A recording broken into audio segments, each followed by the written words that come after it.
High বন্ধুরা, কেমন আছেন সবাই? আশা করি ভালো আছেন। শেখ বাড়ির রান্নাবান্নায় আপনাদের স্বাগত জানাই। আজকে আবারও হাজির হয়েছি নতুন রেসিপি নিয়ে। তো শীতকাল পড়ে গেছে, আর শীতকাল মানেই কিন্তু পিঠে পার্বণ।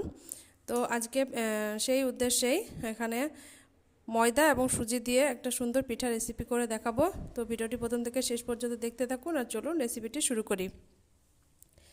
তো এখানে একটি পাত্রে আমি এই চামচের মাপের 1 চামচ ময়দা নিয়ে নিয়েছি, আর ওই চামচের মাপের হাফ চামচ সুজি নিয়ে নিয়েছি, আর হাফ চামচ চিনি নিয়ে নিয়েছি। এখন শুকনো উপকরণগুলোকে ভালোভাবে মিশিয়ে নেব।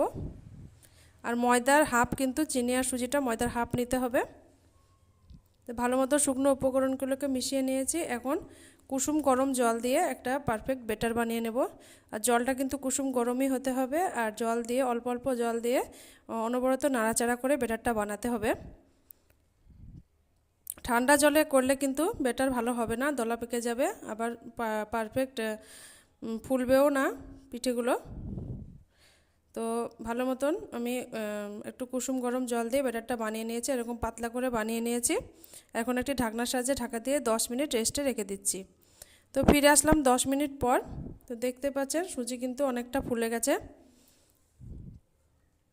আর ব্যাটারের থিকনেসটা এরকম হয়েছে, আপনাদেরকে দেখে দিচ্ছি। এরকম ঠিক হতে হবে ব্যাটারটা। তো এখন পিঠেগুলোকে ভেজে নেব।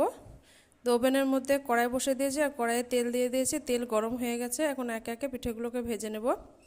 তো দেখতে পাচ্ছেন কত সুন্দর পিঠেগুলো ফুলছে। তো এই পিঠেগুলো কিন্তু একদম ডুবো তেলে ভাজতে হয়, কিন্তু আমার কাছে তেল কম ছিল, তবুও কিন্তু পিঠেগুলো খুব সুন্দর ফুলছে, দেখতে পাচ্ছেন। আর পিঠেগুলো ভাজার সময় কিন্তু আঁচটাকে মিডিয়াম টু লো আঁচে ভাজতে হবে। একদম হাই আঁচেও দেওয়া যাবে না, একদম লো আঁচেও দেওয়া যাবে না, মিডিয়াম আঁচে কিন্তু সব পিঠেগুলোকে ভেজে নিতে হবে। দেখুন কত সুন্দর ফুলছে।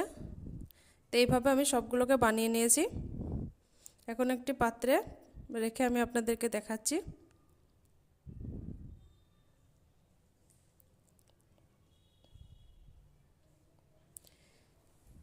তো কেমন লাগলো আমার এই রেসিপি অবশ্যই কমেন্ট করে জানাবেন।